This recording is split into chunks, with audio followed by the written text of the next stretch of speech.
OpenAI has just released Sora, which is a new text-to-video AI, and the video is insane. They're hyper-realistically good. The skin looks perfect, almost indistinguishable from the real thing. So what does this mean for the industry? Are VFX artists going to lose their job? What about video editors? Are we next? Let's dive into it. Hello, my friend. Welcome to the video editing podcast from Unsplice. On this show, you'll hear practical tips to help self-taught video editors master industry standard workflow, creative storytelling, and career progression tactics so that you can build a life of freedom as a well-paid, remote, pro, freelance video editor for commercials and documentaries. In this episode, we're talking about OpenAI's new tool called Sora. It's a text to video prompt and it's creating hyper-realistic videos. The internet's going mad for it. They are so good. Look at this astronaut with the woolly hat. Look at all these insanely hyper-realistic videos. This girl walking down the street in Tokyo. If you didn't know it existed, you possibly wouldn't be able to tell the difference. So the main concerns on everyone's mind, are VFX artists going to lose their job? Will CGI be replaced by AGI? Will computer-generated imagery be replaced by artificially generated imagery? And is video editing next?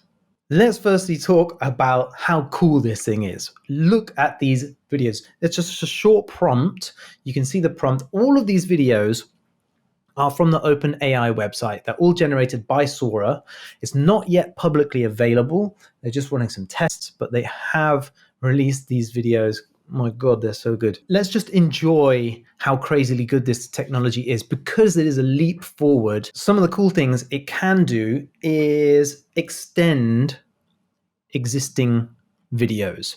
Really cool for video editors because now if a clip you have is only 2 seconds long and you want it to be 10 seconds long, it will generate the other 8 seconds that you need, which is mad. Can you imagine them integrating that into Adobe Premiere or whichever, and you've got a clip on the timeline that isn't long enough and you just drag it out and boom, just creates frames from nothing. That's going to be awesome. You can imagine that happening as well.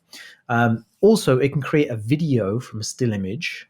So you can just put in any image, and if you're working on an edit and it's got loads of still image archive, you can bring that to life. Maybe it's a bit of parallax or whatever, but that's really, really cool. Let's talk about what it means for the industry. Well, stock footage is going to take a massive hit. That industry is going to be replaced by people just wanting to type something in and get a result, right? Most stock imagery is very, very basic. It's landscapes.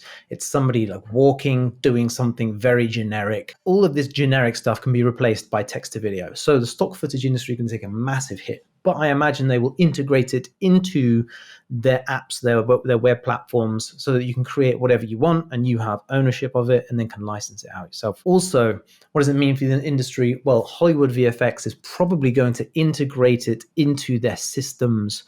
I don't imagine it's going to completely eradicate and replace VFX, an entire VFX pipeline, but many VFX artists will find their jobs at risk, certainly in the lower end. Low-end stuff is more at risk than the high-end stuff. Why? Because the high-end stuff, they need absolute 100% ability to curate every single pixel. And so if you want to be able to do that, you can't do that with AI because it gives you a generic kind of approximation of what it thinks you want.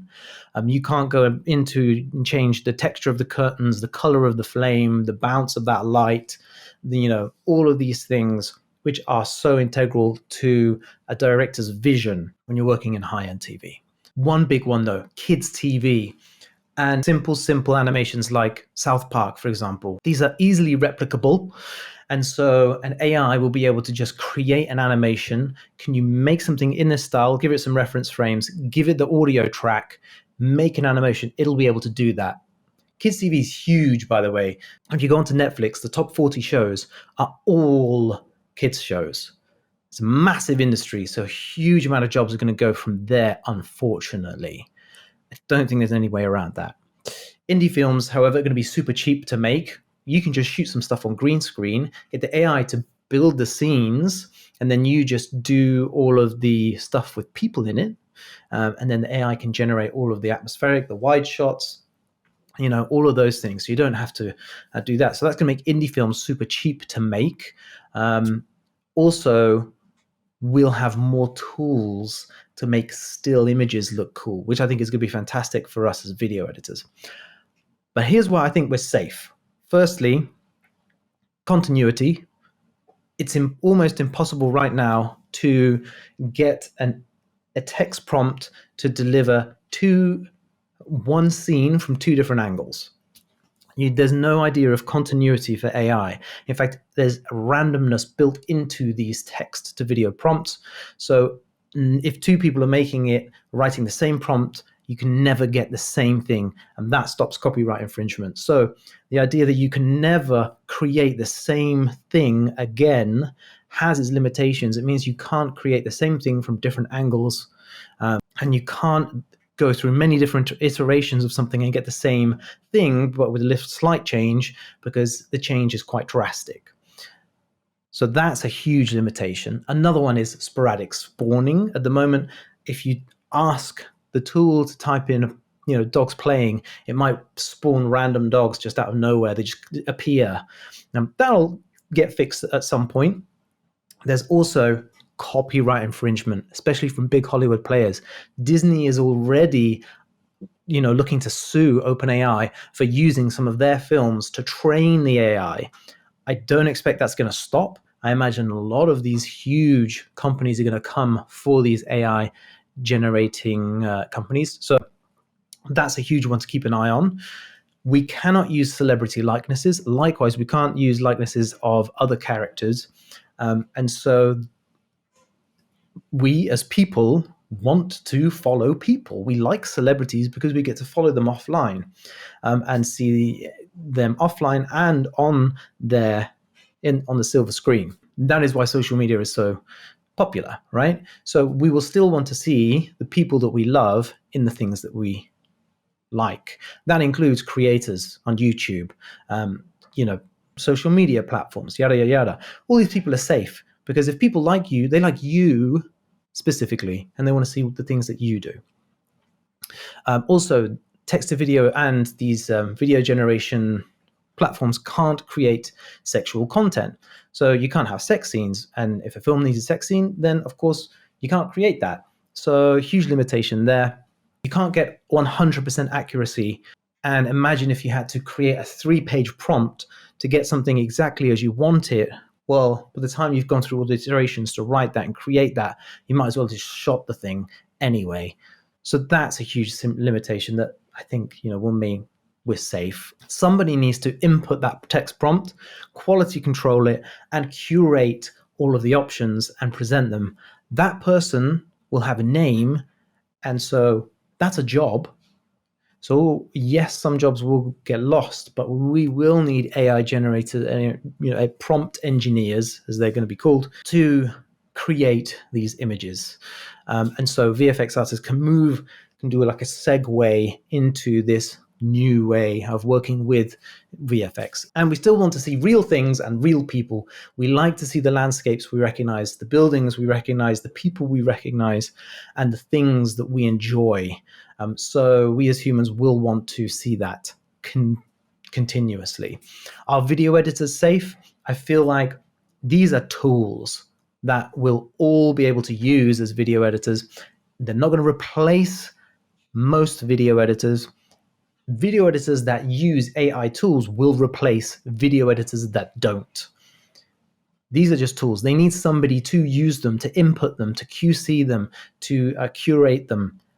And so that means that's us. Generally, you'll have one editor per edit anyway. Now we have new tools to use. It just means that, well, we just got new tools. Maybe we'll keep the same job name as editor, but we'll just new tools to use. So I don't see it replacing many video editors, but that grunt work is already disappearing. You've got platforms like Opus.pro and all of these automated video editors that cut down long form into short 30-second clips. Nothing fancy on there, just some captions, that social media stuff, the boring, laborious stuff. I imagine it's going to disappear very, very soon. But what sets us editors apart is going to be our ability to tell a good story, to keep the audience engaged, to understand human psychology, how we can keep the audience hooked and watching all the way through. And that is what creative storytelling is. And that is why I encourage you to check out the creative storytelling program from Unsplice. Head to unsplice.com and check out the creative storytelling program, and you too will learn how to keep an audience engaged all the way through and learn creative storytelling and protect yourself from losing a job to AI. Thank you so much for listening. Speak soon. Bye-bye.